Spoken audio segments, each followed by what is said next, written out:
বেনু নামক গ্রহাণুর কথা আপনারা সবাই শুনেছেন।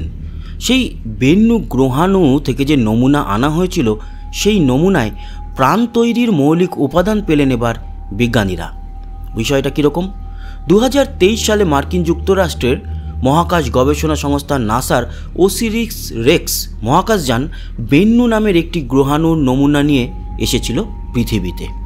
সেই নমুনা বিশ্লেষণ করে চমকপ্রদ তথ্য পেয়েছেন মার্কিন যুক্তরাষ্ট্রের Smithsonian National Museum of Natural History ও যুক্তরাজ্যের লন্ডনের ন্যাচারাল হিস্ট্রি মিউজিয়ামের বিজ্ঞানীরা।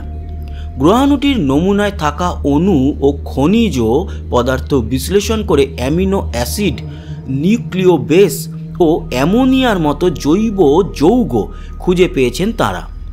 গ্রহাণুটিতে প্রাণ তৈরির মৌলিক উপাদান থাকায় পৃথিবীর বাইরেও প্রাণের বিকাশের সম্ভাবনা দেখছেন বিজ্ঞানীরা। নেচার পত্রিকা ও নেচার অ্যাস্ট্রোনমি সাময়িকীতে প্রকাশিত এক গবেষণায় এই তথ্য কিন্তু উন্মোচিত হয়েছে। গবেষণায় বলা হয়েছে, বেন্নু গ্রহাণুর নমুনায় প্রোটিন গঠনের জন্য প্রয়োজনীয় 20টি অ্যামিনো অ্যাসিডের মধ্যে 14টি পাওয়া গিয়েছে। এছাড়া ডিএনএ এবং আরএনএতেও 5টি নিউক্লিয় বেস মিলেছে। সেখানে অ্যামোনিয়া ও ফর্মালডিহাইডের উপস্থিতিও লক্ষ্য করা গেছে, যা জটিল জৈব অণু গঠনে কাজ করে।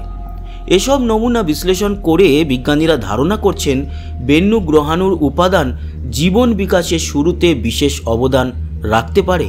নাসার বিজ্ঞানী ড্যানি গ্লাভিন জানিয়েছেন, গ্রহাণুটির নমুনার খনিজে ক্যালসাইট, হ্যালাইট ও সিলভাইটের মতো বাষ্পীভূত খনিজের উপস্থিতি দেখা গিয়েছে। এসব খনিজ পদার্থ জলের উপস্থিতি নির্দেশ করে। বেন্নুর নমুনায় পাওয়া বিভিন্ন খনিজ সময়ের সঙ্গে সঙ্গে বাষ্পীভূত হয়ে যায়।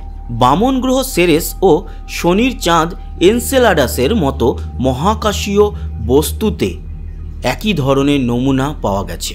তো বন্ধুরা, মহাকাশ গবেষণায় ছিল একটি অসাধারণ খবর। কেমন লাগলো জানাতে ভুলবেন না।